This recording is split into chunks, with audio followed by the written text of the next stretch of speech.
यूहन्ना सुसमाचार 6 अध्याय, The Gospel of John chapter 6.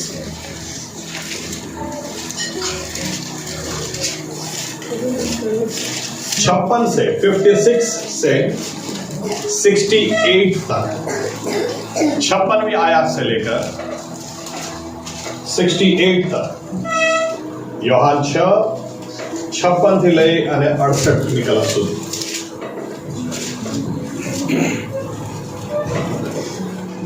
જે મારું માંસ ખાય છે અને મારું શરીર જે મારું માંસ ખાય છે અને મારું લોહી પીએ છે તે મારામાં રહે છે અને હું તેનામાં રહું છું. જેમ જીવતા બાપે મને મોકલ્યો છે અને હું બાપને આશરે જીવું છું, તેમજ જે મને ખાય છે તે પણ મારે આશરે જીવશે. જે રોટલી આકાશમાંથી ઉતરી છે તે એ જ છે. જેમ તમારા બાપ દાદાઓ ખાઈને મરી ગયા તેવી એ નથી. આ રોટલી જે ખાય છે તે સદા જીવતો રહેશે. તેણે કફરનહૂમમાં સભાસ્થાનમાં બોધ કરતા એ વાતો કહી. એ માટે તેના શિષ્યોમાંના ઘણાએ એ સાંભળીને કહ્યું કે આ કઠણ વાત છે, એ કોણ સાંભળી શકે? પણ મારા શિષ્યો એ વિશે કચકચ કરે છે એ ઈસુએ પોતાના મનમાં જાણીને તેઓને કહ્યું કે શું એ તમને ઠોકર ખવડાવે છે? ત્યારે માણસનો દીકરો જ્યાં પહેલા હતો ત્યાં જો તેને પાછો ચડતા તમે દેખો તો કેમ? જે જીવાડે છે તે આત્મા છે, માંસથી કંઈ લાભ થતો નથી. જે વાતો મેં તમને કહી છે તે આત્મા તથા જીવન છે. પણ તમારામાંના કેટલાક અવિશ્વાસીઓ છે કેમ કે કોણ અવિશ્વાસીઓ છે અને કોણ તેને પરસ્વાધીન કરવાનો છે એ ઈસુના પ્રથમથી જાણતો હતો. તેણે કહ્યું કે મેં એ જ કારણથી તમને કહ્યું કે બાપ તરફથી તેને આપવામાં આવ્યું ન હોય તો કોઈ મારી પાસે આવી શકતો નથી. આ સાંભળીને તેના શિષ્યોમાંના ઘણા પાછા જઈને ત્યાર પછી તેની સાથે ચાલ્યા નહીં.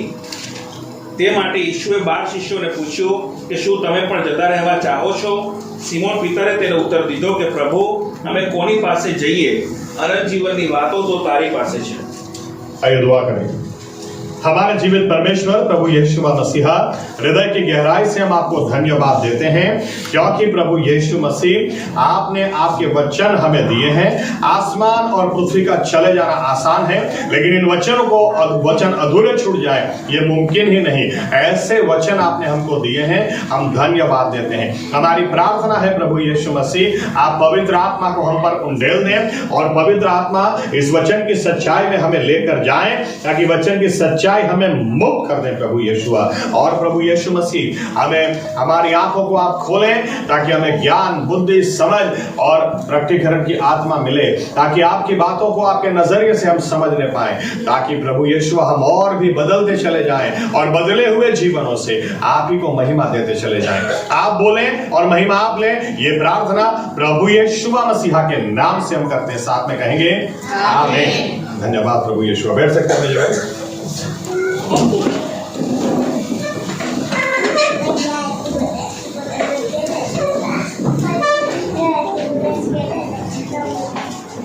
प्रभु यीशु ये जो बातें हैं उसके ऊपर की जो बातें वो लास्ट टाइम हमने देखी प्रभु भोज को लेकर कि प्रभु यीशु बोलते हैं जो मेरा मांस नहीं खाता, मेरा लहू नहीं पीता, उसको और मुझे कोई लेना देना नहीं. आमीन. आमीन. और यहाँ पर आज हम इस बात के ऊपर मनन करना चाहते हैं. प्रभु यीशु का मांस खाना यानी क्या और उनका लहू पीना यानी क्या? सुजय सीधे बैठ जाओ.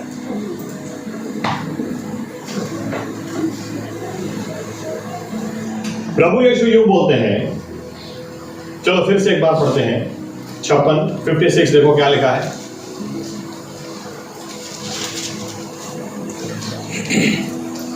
જે મારું માંસ ખાય છે અને મારું લોહી પીએ છે તે મારામાં રહે છે અને હું તેનામાં રહું છું. यीशु मसीह आगे चलकर यूं बोलते हैं कि जो ये रोटी को खाता है वही जीवित रहेगा. आमीन. फिर क्या बोलते हैं आगे कि तुम्हारे पूर्वजों ने रोटी को खाया लेकिन वो तो मर गए, लेकिन जो रोटी मैं देने की बात कर रहा हूं, जो रोटी मैं देने की बात कर रहा हूं वो तुम खाओगे तो तुम हमेशा जीवित रहोगे. आमीन. तो यीशु मसीह यहाँ पर क्या बात कर रहे हैं वो हमको समझना बहुत जरूरी है. सबसे पहली बात तो मैं आपको यूं कह दूं कि रोटी खाना, प्रभु यीशु यूं कहते हैं मेरे मांस को खाना और जो लहू को पीना. मांस को खाना, खाने के लिए ओके कई बार लोगों को ऐसा भी लगे कि नॉनवेज खाने की बात है। अब नॉनवेज खाने की बात है ही नहीं। याद रखना, आप नॉनवेज खाना चाहते हैं खाओ, नहीं खाना चाहते हैं मत खाओ। बाइबल हमको तो यहां तक बताती है कि आखिरी सबसे महान परमेश्वर का जो दास हो गया, जिसके बारे में खुद प्रभु यीशु ने कहा कि मां की गोद से जितने भी पैदा हुए उसमें इससे बड़ा और कोई नहीं हुआ। ये बात प्रभु यीशु ने बोली यूहन्ना बपतिस्मा के लिए, और यूहन्ना बपतिस्मा वो वेजिटेरियन था। बाइबल हमको बताती है वो रेगिस्तान में रहता था और क्या खाता था, लिखा है मध खाता था, लोकस्ट एंड हनी, मध और तीड़। ओके, तो तीड़ का मतलब ये नहीं है जो तीड़ आते उसको पकड़ पकड़ के नहीं खाता था, आप समझ लेना इस बात को।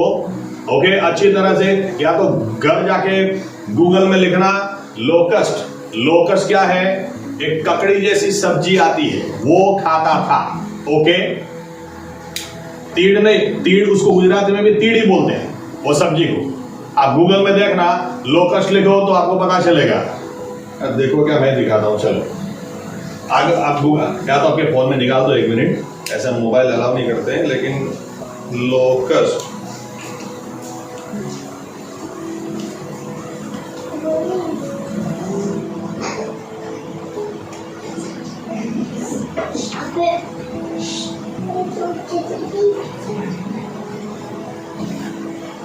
देखो, ये है लोकस्ट, तीड़ सब्जी। ओके, अब इसको क्या बोलेंगे, गवार सिंह के भी लागे जा, के भी लागे जा, तो टाक बढ़े जी। तो यूहन्ना बपतिस्मा ये खाता था। कई लोगों को लगता है, गुजराती बात बोलते हैं मध में तीड़, तो वो होता है ग्रास होकर, वो तीड़ पकड़ के, अरे नहीं, वो मध में डुबो डुबो के तीड़ खाएगा क्या, वो नहीं खाता था। आमेन, वो वेजिटेरियन था। तो यहाँ पर वेज और नॉनवेज की बात है ही नहीं। प्रभु यीशु क्या बोलना चाह रहे हैं, जो मेरे मांस को नहीं खाएगा, मेरे खून को नहीं पिएगा, वो उसका और मेरा कोई लेना देना नहीं। जो मेरे मांस को खाएगा, जो इस रोटी को जो मैं देता हूं खाएगा, वो उसको खाएगा तो वो जिएगा। बाकी दूसरा कोई, तुम्हारे पूर्वजों ने खाया, आसमान से माना भी खाया, आसमान से क्वेल यानी लावर वो भी खाया, फिर भी वे मर गए। लेकिन मैं जो रोटी दूंगा उसको तुम खाओगे तो कभी भी नहीं मरोगे। तो यीशु मसीह क्या बोलना चाह रहे हैं, और एक शब्द के ऊपर यीशु मसीह ने जब बोला मेरा मांस जो नहीं खाएगा, या मांस खाएगा, खाने के लिए ग्रीक भाषा का जो शब्द है उसका मतलब होता है चबाना। खाने की बात नहीं है, चबाने की बात है। ओके, च्यू, चबाना, गुजराती में આપણે એમ કહીએ વાગોળવું। ओके, तो आगे चलकर यीशु मसीह क्या बोलते हैं, आगे बढ़ते बढ़ते जो रोटी मैं देता हूं, फिर आगे चलकर यीशु मसीह बोलते हैं 63 में, जो बात मैं तुमसे कहता हूं वो जीवन है, जो बात मैं तुमसे कहता हूं वो आत्मा है। और फिर आगे बढ़ते बढ़ते बढ़ते यीशु मसीह फिर चेलों को बोलते हैं तुमको भी नहीं जाना क्या, दूसरे लोग चले गए वैसे तुम भी चले जाओ। तो चेले क्या बोलते हैं, नहीं प्रभु। पतरस ने क्या बोला, तुमको छोड़कर हम कहां जाए, क्योंकि अनंतकालिक जीवन के वचन सिर्फ तुम्हारे पास है। आमीन, आमीन। यानी यीशु मसीह कौन सी रोटी की बात कर रहे हैं, यीशु मसीह क्या बोलते हैं, जो शब्द मैंने तुम्हें कहे हैं वो जीवन है और वो आत्मा है। यानी प्रभु यीशु वचन की बात कर रहे हैं। इस रोटी को, जो रोटी मैं देता हूं उसको चबाना है, उसको तुम्हें चबाना है। वो એટલે ગુજરાતીમાં કે એને વાગોળવાનું છે। बाइबल हमको बार बार क्या सिखाती है कि तुम वचन को पढ़ो और वचन को ऊपर मनन करो, वचन को तुम चबाओ, और वचन को जब चबाओगे, ओके, साइंस क्या सिखाती है पता है, कि अगर आपको खाने के एक निवाले से पूरा पोषण चाहिए, तो पूरा पोषण चाहिए तो आपको एक निवाला 32 बार खाना चाहिए या तो चबाना चाहिए, 32 बार। मुझसे तो नहीं होता, आप ट्राई करो, डालो एक 2 3 4 ना भाई 32 बार कहां से होगा। लेकिन साइंस सिखाती है 32 बार आप चबाकर फिर उतारोगे तो मैक्सिमम पोषण आपको मिलेगा। दूसरी तरह से अगर मैं कहूं कि अगर इस तरह से आप खाना खाने जाओगे तो आप कभी भी 10 मिनट में खाना खत्म नहीं कर सकते। आपको खाने में कम से कम 1 से 1.5 घंटे का टाइम लग सकता है। इसका क्या मतलब है, अच्छा पोषण चाहिए तो अच्छा समय चबाने के लिए देना पड़ता है। आमीन। और हम बाइबल कैसे पढ़ते हैं? 10 बज गए, 10 साढ़े 10 हाँ।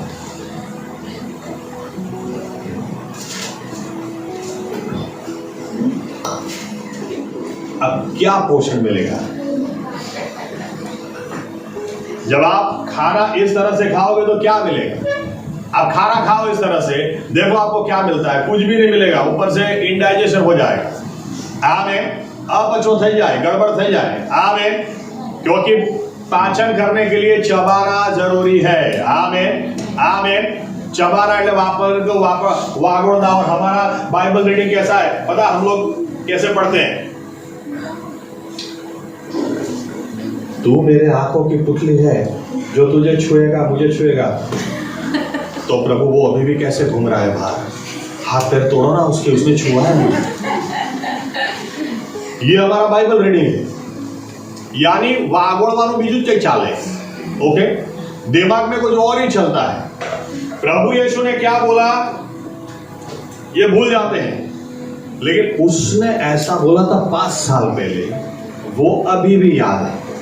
इसीलिए अभी तक उसके हाथ से ग्लास का पानी में नहीं पीता। मुझे अभी भी याद है उसने क्या बोला, प्रभु ने क्या बोला वो याद ही नहीं। मैं कल अहमदाबाद के चर्च में कहा, ये सब जो आमीन हालेलुया प्रेज़ द लॉर्ड बोल रहे हैं ना, चर्च के बाद सबको बाहर खड़ा रखो, एक के बाद एक जाने का, और फिर इनको पूछो सच बताओ क्या संदेश सुना। देखो कुछ नया ही आएगा, जो बोला वो याद नहीं होगा। मैं एक उदाहरण देता हूं, हमारा दिमाग क्या काम करता है। एक बार एक घर के अंदर में गया, किसी को बहुत हंसी आने वाली है। मुझे बोला सर क्या संदेश दिया था इस संडे को, साहब क्या संदेश दिया था। मैंने कहा अच्छा प्रेज़ द लॉर्ड हालेलुया, क्या बात है, बहुत होना ही चाहिए, संडे को जबरदस्त संदेश होना चाहिए। उतने में बेटी आई, बेटी को बोलते मम्मी बेटा कितना आप जबरदस्त संदेश था। मम्मी बहुत जोरदार, बहुत जोरदार। अच्छी बात है। और एक लड़की आई, नहीं सच बता, आपको पता संडे को कैसा संदेश था, बहुत जबरदस्त। तो फिर मैंने बोला अभी इतना जबरदस्त था तो मुझे बताओ कौन सा संदेश था। तो बोलते तो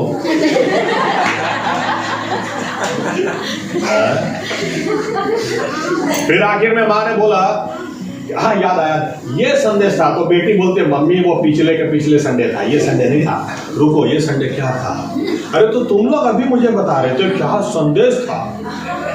गड़बड़ कहाँ है कि अंदर मनन कुछ और ही चलता है, चबाना कुछ और ही चलता है। आमीन।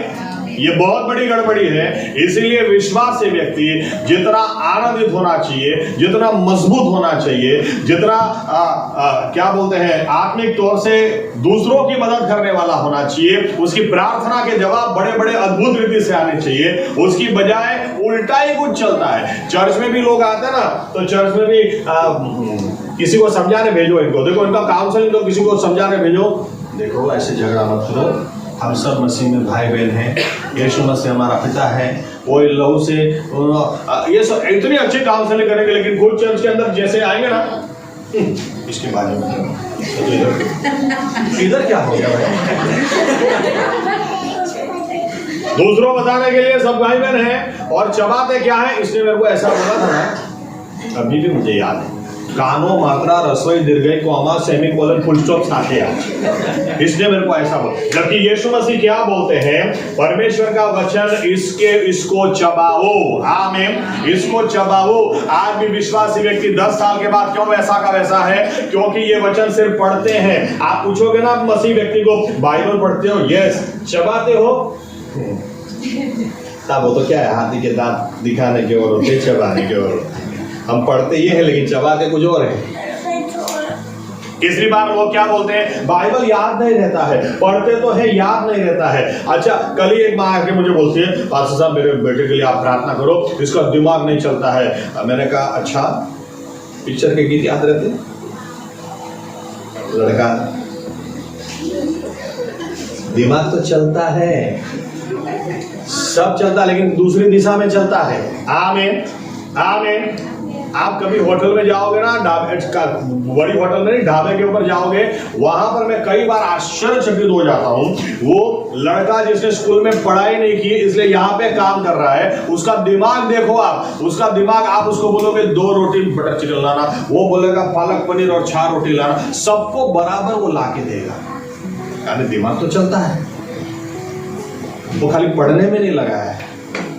इधर का ऑर्डर इधर नहीं जाता, इधर का ऑर्डर इधर नहीं जाता।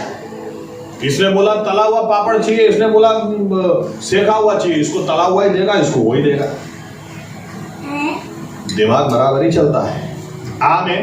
लेकिन चबाया क्या है, दिमाग किधर ज्यादा लगा है। यीशु मसीह बोलते हैं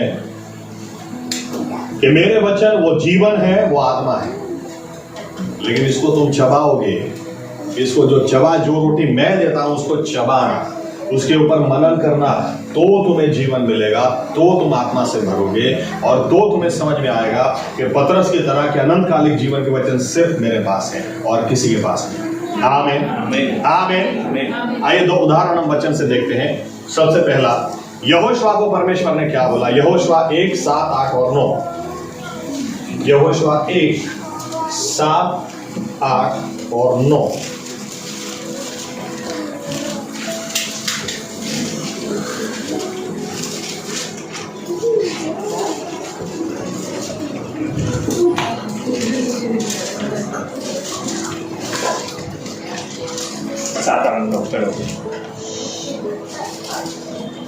यहोशुआ 1, 7, 8, 9।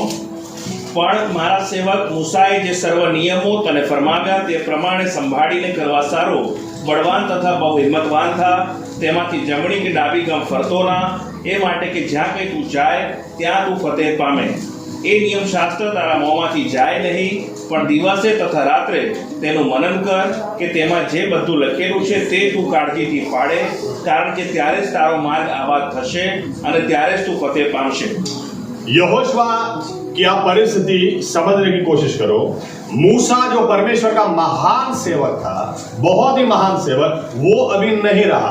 और मूसा कैसा था, आप उसके पास एक बार चले जाओ, ऐसा कोई प्रश्न था ही नहीं जिसका जवाब वो नहीं ला सकता था। अगर आपको प्यास लगी हो तो परमेश्वर के पास जाकर, अरे भाई लकड़ी लेकर आओ, इस पत्थर को मारो। अगर आपको नॉनवेज खाना हो, परमेश्वर के पास जाकर क्या करें, अरे लावर लेकर आओ, लावर आएगी, तुमको जितना चाहिए खा लेना। आप मूसा को देखो, यहां तक कि लाल समंदर के आगे भी ये आदमी दूसरों को बोलता है, दूसरे इसको बोलते हैं कि हम मर जाएंगे, ये दूसरों को बोलता है, अरे तुम इधर देखो, परमेश्वर तुम्हारे लिए इधर से रास्ता निकालेगा।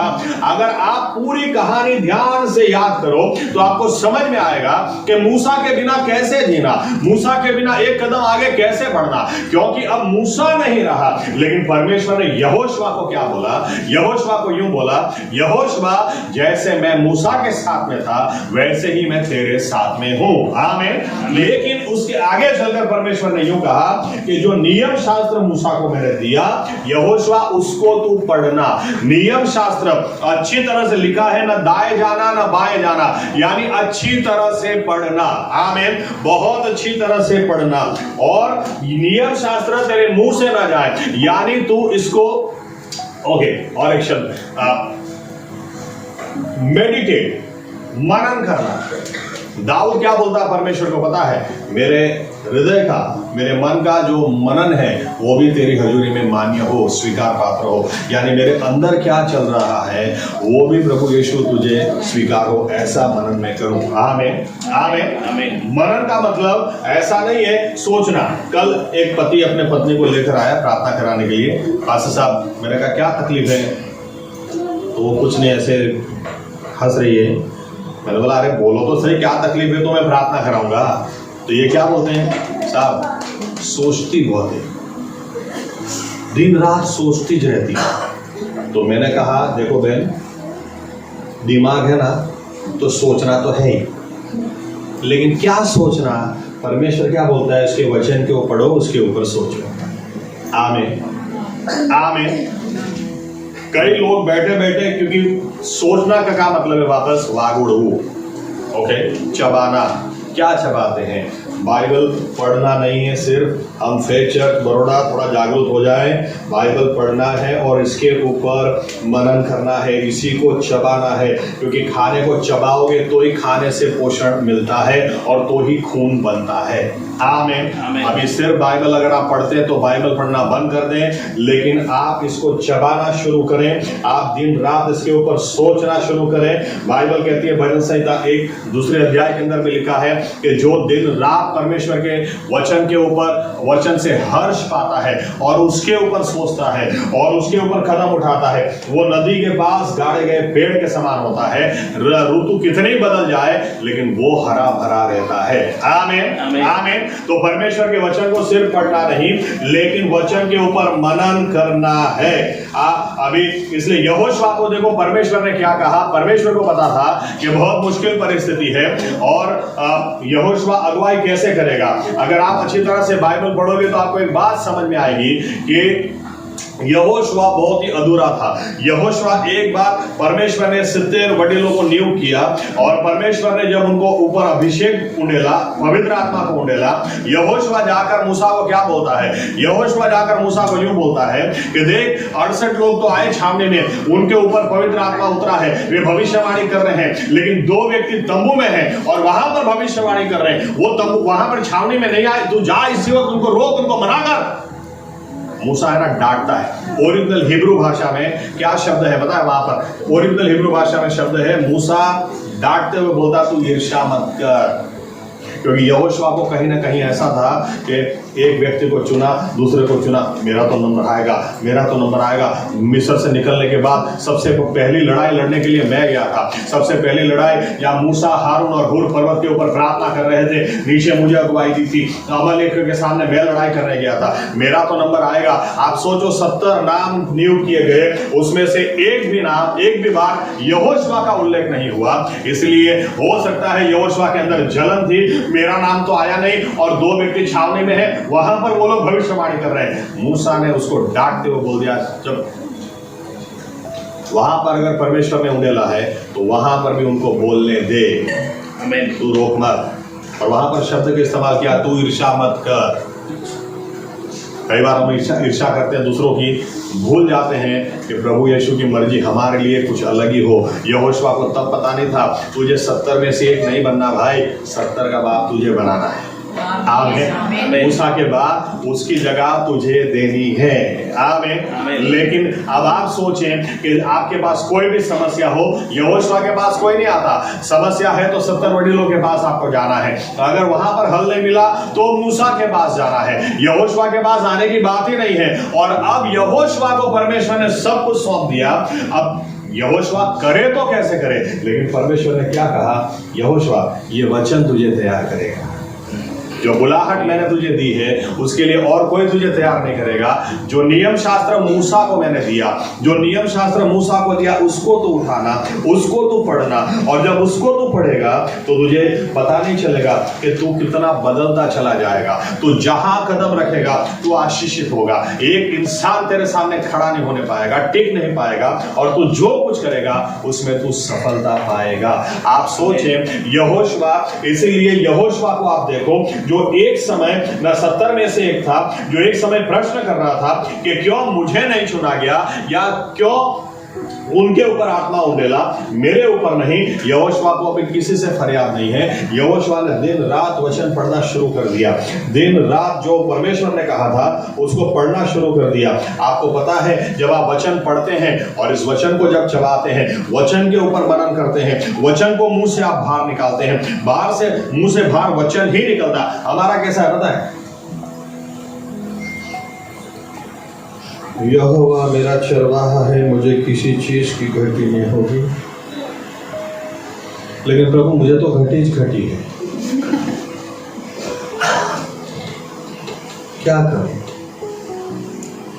लेकिन अगर आप मनन करोगे, आप सोचो यार यहोवा मेरा चरवाहा है। यहोवा यानी आसमान और पृथ्वी को बनाने वाला परमेश्वर, वो मेरा चरवाहा, मैं उसकी भेड़ हूं। उसने अगर मुझे बचाने के लिए अपनी जान दे दी तो बाइबल कहती है और तो क्या नहीं देगा। नहीं।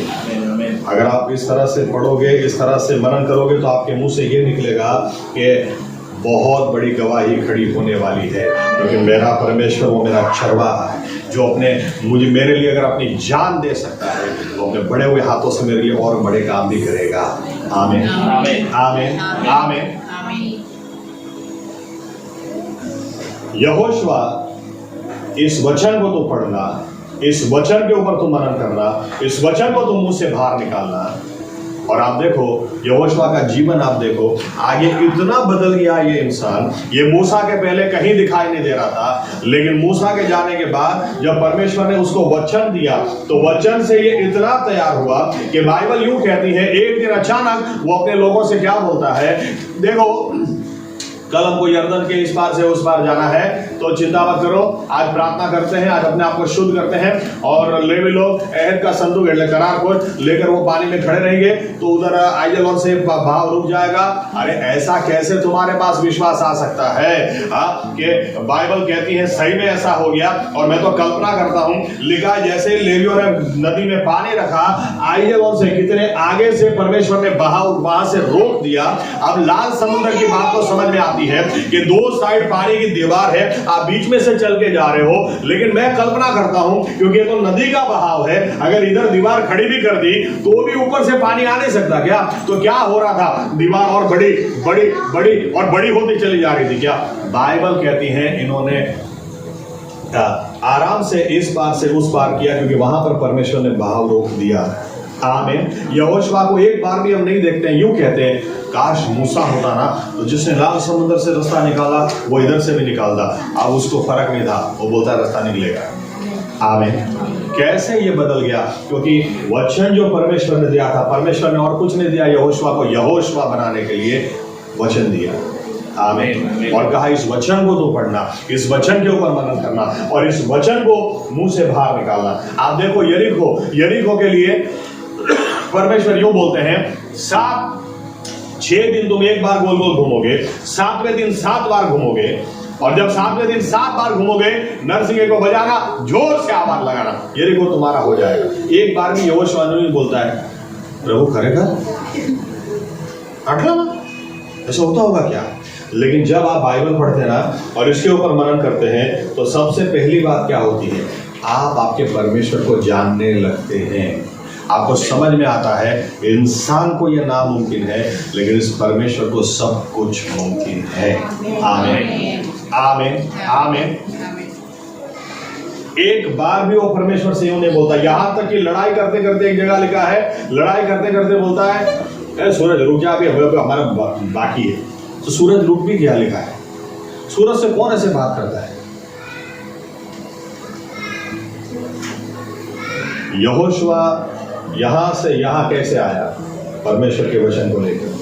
परमेश्वर के वचन को सिर्फ पढ़ा नहीं, उसने पढ़ा, मनन किया, मुंह से उसी को तो निकालना, और जब उसी को निकालेगा तो ऐसा परिणाम मिलेगा। आमीन आमीन। वही वचन आज परमेश्वर ने हमको भी दिया है। आमीन आमीन।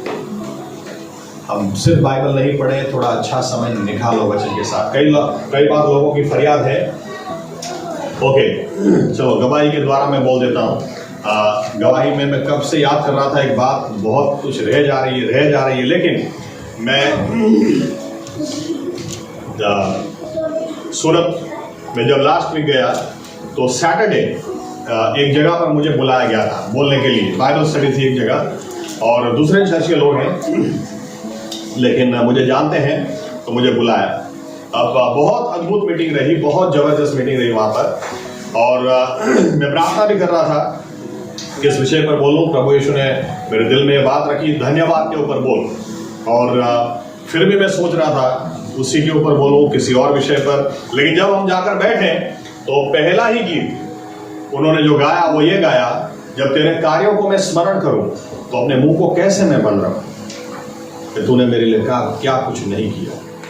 और एकदम से मुझे कंफर्मेशन मिल गया कि मुझे इसी विषय पर बोलना है। जब मीटिंग खत्म हुई, इसके बाद एक भाई वहां पर बैठे थे, उन्होंने कहा, उनका नाम अभी मुझे याद नहीं रहा, लेकिन उनकी सरनेम थी पटेल। उन्होंने कहा कि पास्टर साहब खैर थोड़ी बात चली, उसके बाद मैंने उनसे गवाही पूछी। उन्होंने गवाही देते मुझे यूं कहा कि मेरा बहुत अच्छा बिजनेस था, लेकिन नोटबंदी में मैं खलास हो गया, पूरा खत्म हो गया, इतना कर्जे में चला गया कि मैं सूरत छोड़ के बड़ौदा आ गया। और बड़ौदा में मुझे किसी दोस्त ने प्रभु यीशु के बारे में बताया। मुझे आगे बढ़ने के लिए कुछ पता नहीं था, तो मैं 1 साल तक शारोन मेथोडिस्ट चर्च में गया।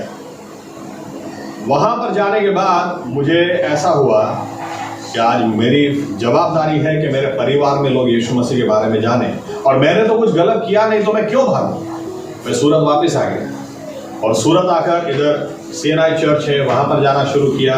मुझे ज़्यादा किसी का कांटेक्ट ऐसा था नहीं, मुझे पता भी नहीं था ये पेंटिकोस्टल चर्च क्या होता है, ये सब क्या होता है, तो मैंने इधर जाना शुरू किया। लेकिन जब बपतिस्मा की बारी आई तो सभी चर्चों ने मुझे बपतिस्मा देने के लिए मना कर दिया। उसके बाद मैं इस पास्टर के संपर्क में आया और इन्होंने मुझे बैप्टिज्म दिया, इसलिए आज मैं इनके पेंटिकोस्टल चर्च में जा रहा हूँ। अब मुझे काफ़ी कुछ समझ में आता है।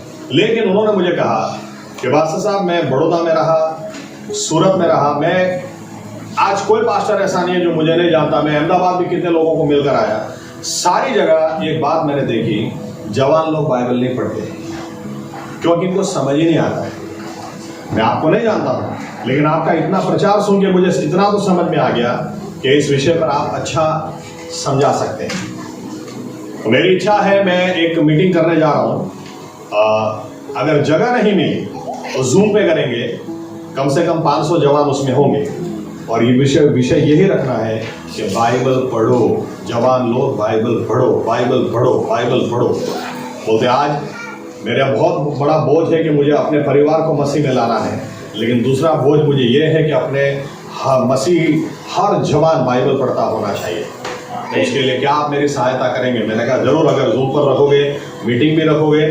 खैर मीटिंग में तो उन्होंने जिनका नाम मुझे दिया, वो नाम सुनते ही मुझे लगा चौकड़ी, कैंसर। उनको जैसे आप मेरा नाम बताओगे वो मना कर देंगे, ना ना ना ये नहीं, लेकिन जूम पे रखेंगे तो मैंने कहा मैं जरूर बोलूँगा। तो उन्होंने भी यही बात करी। आज बाइबल लोग नहीं पढ़ते, क्यों? समझ में नहीं आता है, समझ में नहीं आता है। लेकिन हम उल्टा कभी नहीं सोचते, जब तक समझ में नहीं आएगा मैं नहीं छोड़ूंगा, उसी को समझ में आएगा। आमीन। जब तक प्रभु तू मेरे साथ बात नहीं करेगा मैं नहीं छोड़ूंगा, जब तक तू मुझे ये नहीं समझाएगा। इसलिए मैंने कहा कि खाना अगर 32 बार चबाना, कम से कम 1 से 1.5 घंटा आपको खाने के लिए जाएगा।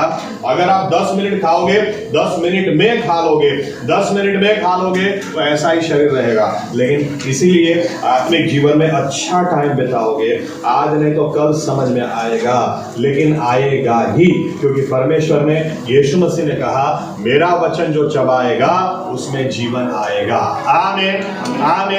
इसीलिए बाइबल को अच्छी तरह से पढ़ने के लिए उसके साथ अच्छा समय बिताओ। बाइबल हमें यूं कहती है, यही हमारे लिए उजियाला है, यही हमारे लिए दिया है, यही जीवन है, यही आत्मा है। यहां तक कि भजन संहिता 19 में चले जाओ, लिखा है 7वीं आयत, लिखा है परमेश्वर का वचन ही हमको बुद्धि देता है, वही हमको होशियार बनाता है। परमेश्वर का वचन ही है जो अनंत काल तक टिकेगा। इसके ऊपर हम खड़े रहेंगे, हम भी अनंत काल तक टिके रहेंगे। आमीन। परमेश्वर के वचन को आप अच्छी तरह से पढ़ो और उसके ऊपर देखो। इस तरह से बोलता हूं, चलो एक आयत पढ़ते हैं। एफएसी 5, 26, 27। एफएसी 5, 26 और 27।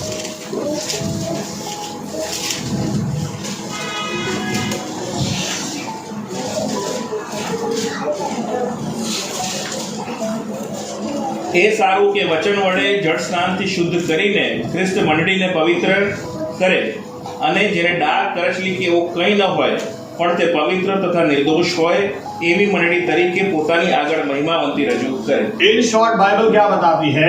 स्वर्ग के लिए अगर कोई हमको तैयार कर सकता है तो वो परमेश्वर का वचन ही है। आमीन।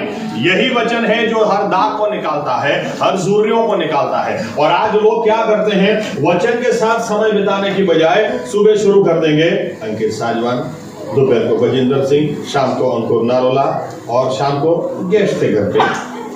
वचन के साथ तो कुछ भी नहीं। आप ब्यूटी पार्लर में जाओ, ब्यूटी पार्लर में भी समय देना पड़ता है। आमीन। ऐसा बोला जाता है लेडीज दो ही जगह सीधी बैठती है, ब्यूटी पार्लर में और अपने टेलर के सामने।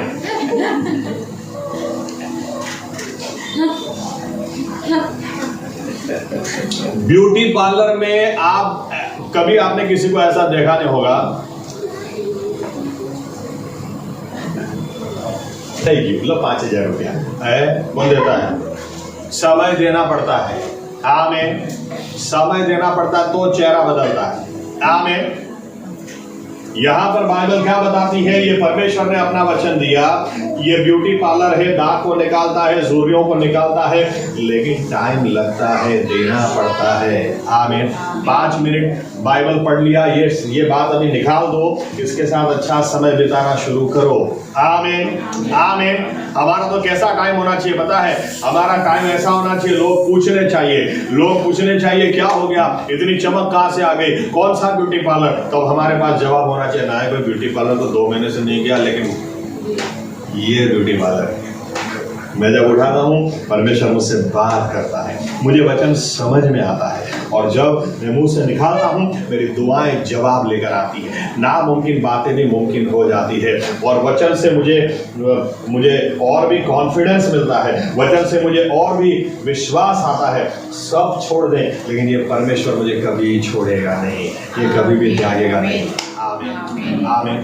वचन को पढ़ो और उसके ऊपर मनन करने वाले हो जाओ। बस अभी हम चर्च में ये चाहते हैं कि हमारे चर्च के लोग इसीलिए वचन को ज़्यादा पढ़ें। अगर 20 साल के बाद भी आपको बाइबल की बेसिक बातें समझ में नहीं आती है, बेसिक बातों को भी अगर आप समझाना पड़े, इसका मतलब अभी तक इंडाइजेशन ही चल रहा था। अभी खाना शुरू करो, मनन करो इसके ऊपर। शाबाश। आमीन। आमीन। आखिरी पॉइंट देता हूं मैं, मुझे ऐसे भी बहुत सिंपल लग रहा था। दूसरा, क्या बाइबल जब पढ़ोगे ना तो किस तरह से सोचना है एक विषय को लेकर। यीशु मसीह यूं बोलते हैं, उन्होंने रोटी ली, उसे तोड़ा और देते हुए क्या कहा? ये मेरा शरीर है। आमीन। यानी वो रोटी शरीर नहीं है, आप समझना। ओके, एक बात और, यीशु मसीह यूं बोलते हैं, जो मेरा मांस नहीं खाता मेरा लहू नहीं पीता। अब अगर मांस खाने की ही बात हो, लहू पीने की ही बात हो, तो यीशु मसीह खुद क्यों खाएंगे पिएंगे? उन्होंने भी खाया ना, उन्होंने रोटी चेलों को देते हुए खुद भी खाया, खुद भी पिया। बाइबल कहती है उन्होंने दाख रस का प्याला एक जो आखिरी छोड़ दिया, फिर क्या कहा? आज के बाद ये दाखरस अपने पिता के राज्य में जब मैं आऊंगा तभी तुम्हारे साथ पीऊंगा, तब तक नहीं। यानी अभी पिया, आज के बाद इसको तभी पीऊंगा। आमीन। यानी ओके, इस तरह से समझते हैं। फसह के दिन, पास्का, परमेश्वर ने बोला तुम मेमने को काटोगे या बकरे को काटोगे, उसका खून दीवार पर लगाओगे, दरवाजे पर लगाओगे। इसकी वजह से क्या हुआ? इसकी वजह से लिखा इजरायली लोग छूट गए, लहू की वजह से इजरायली मिस्र से छूटे। आमीन। अब 1 साल के बाद आप अगर फिर से फसह मना रहे हो, तो 1 साल बाद आप फिर से फसह मना रहे हो, तो फसह के लिए अभी आप दूसरा बकरा काट रहे हो, तो याद रखना ये बकरे से आप छूटे नहीं हो, ये बकरा आप पहले बकरे से जिसे द्वारा छूटे उसको याद करने के लिए कर रहे हो। आमीन। आमीन। उसी तरह से 500 साल के बाद भी अगर आप बकरा काट रहे हैं, तो परमेश्वर ने क्या बोला था कि अपने बच्चों को याद दिलाना, अपने बच्चों को यह कहानी बताना कि देखो परमेश्वर ने 400-500 साल पहले तुम्हारे पूर्वजों को कैसे छुड़ाया, उसको याद करने के लिए आप ये कर रहे हैं। आमीन। आमीन। इसीलिए जब हम रोटी लेते हैं, प्याले से पीते हैं, तो याद करने के लिए, ये रोटी और प्याला लेने के द्वारा हम बच जाते ऐसा नहीं है, लेकिन 2000 साल पहले जो हुआ जिसके द्वारा हम बच गए, उसको याद करने के लिए हम ये करते हैं। आमीन। आमीन। तो इसके द्वारा एक बहुत इंपॉर्टेंट बात, यीशु मसीह ने कहा मेरे शरीर को याद करना। तो एक चाबी आपको देना चाहता हूं। अगर आप बाइबल पढ़ते हैं तो यीशु मसीह यूं कहना चाह रहे हैं, बाइबल पढ़ो तो तब उसके शरीर के बारे में भी सोचा करो। एक एग्जांपल देता हूं। चलो, ये मोबाइल है, मोबाइल बनाने वाला मोबाइल के बाहर है। आमीन। मोबाइल बनाने वाला मोबाइल के अंदर नहीं है, मोबाइल बनाने वाला मोबाइल के बाहर है। ये घड़ी है, घड़ी जिसने भी बनाई वो बनाने वाला घड़ी के बाहर है। आमीन। आप अंदाजा लगाओ सृष्टि कितनी बड़ी है। ये परमेश्वर जिसने बनाया वो सृष्टि के बाहर है। आमीन। वो कितना बड़ा होगा, कितना बड़ा होगा। आमीन। आमीन। बाइबल यूं कहती, ओके, साइंस थोड़ा समझिए। साइंस बताती है सृष्टि इतनी बड़ी है, इतनी बड़ी है, इतनी बड़ी सृष्टि है कि हमने अभी तक 1% ही देखा है और जाना है। अभी 1% ही अगर हमने देखा है, उसी में इतना सारा देख लिया है, तो फिर सही में सृष्टि कितनी बड़ी है। तो कितनी बड़ी है तो उसको बनाने वाला कितना बड़ा होगा, हम अंदाजा भी नहीं लगा सकते। आमीन। आमीन। उसके बीच में आप अंदाजा लगाओ इस तरह से, मान लो कि ये पृथ्वी का गोला है, ग्लोब है। ओके, कई लोगों के घर में होता है। ये पृथ्वी का गोला है। अब बनाने वाला गोले को देख रहा है। इंडिया ना, अमेरिका ना, देश ना, दैट ना, बनाने वाला बाहर बहुत बड़ा है। लेकिन आप कभी ये सोच के देखो, मोबाइल बनाने वाला मोबाइल में घुस नहीं सकता है, घड़ी बनाने वाला घड़ी के अंदर घुस नहीं सकता है, लेकिन इस सृष्टि को बनाने वाला, पृथ्वी को बनाने वाला इंसान बन के पृथ्वी में घुस गया। कैसे हो सकता है? कैसे? प्रभु यीशु बोलते हैं मेरे शरीर को याद करो, यानी याद करो। आप जब बाइबल पढ़ोगे ना, बाइबल पढ़ोगे, उदाहरण के तौर पर यशाया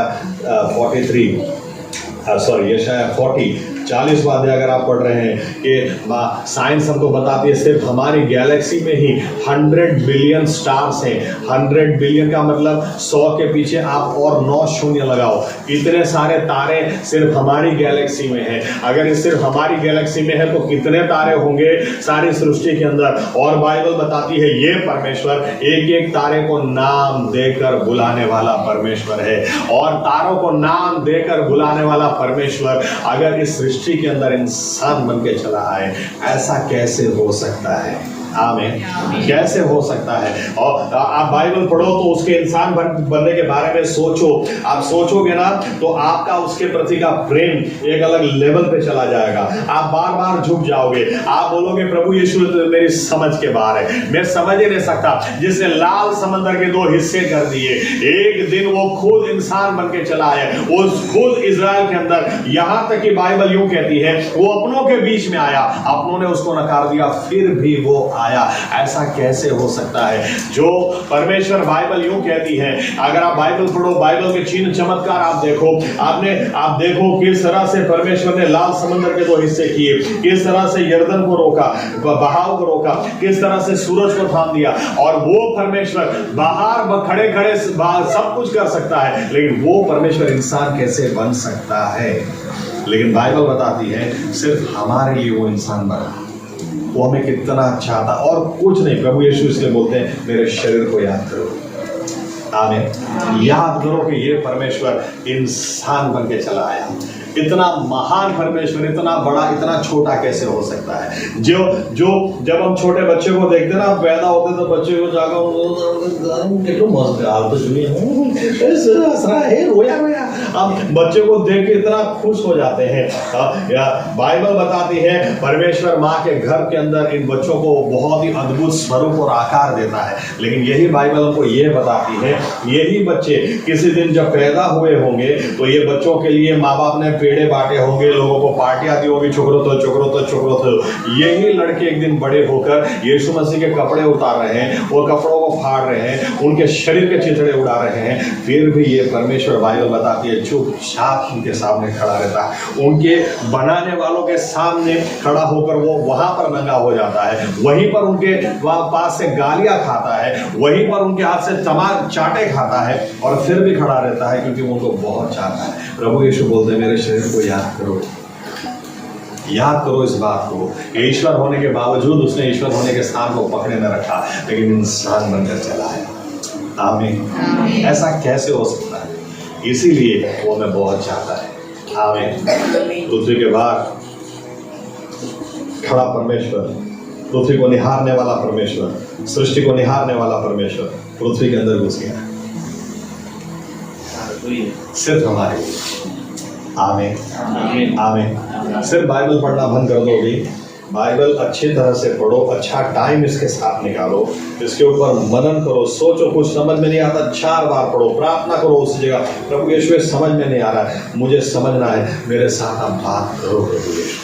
इस वचन को आप पढ़कर बाहर निकल जाओ, तभी भी उसके ऊपर सोचो, तभी भी इसको चबाओ, उसको बार बार उसके बारे में सोचो। ये वचन से जीवन निकलेगा, ये वचन से आत्मा बढ़ेगी, ये वचन से नया सामर्थ, नया बल निकलेगा। ये वचन आपके दाग को दूर करेगा, झुर्रियों को दूर करेगा, आपके स्वभाव को बदल देगा, आपके विश्वास को किधर से किधर ये ले जाएगा। और यहोशुआ की तरह एक बार ऐसा समय आएगा जब वो आपका और मेरा भी ऐसा इस्तेमाल करेगा। लोग देखेंगे इसको तो मैं जानता हूँ, ऐसा कैसे हो सकता है। अरे तुम जो जानते थे और आज जो तुम देख रहे हो, उसके बीच में परमेश्वर के वचन के साथ हमने टाइम निकाला है। आमीन आमीन आमीन। ऐसा करने के लिए प्रभु यीशु हमारे सहायक मदद करें। आइए अपनी जगह खड़े हो जाए।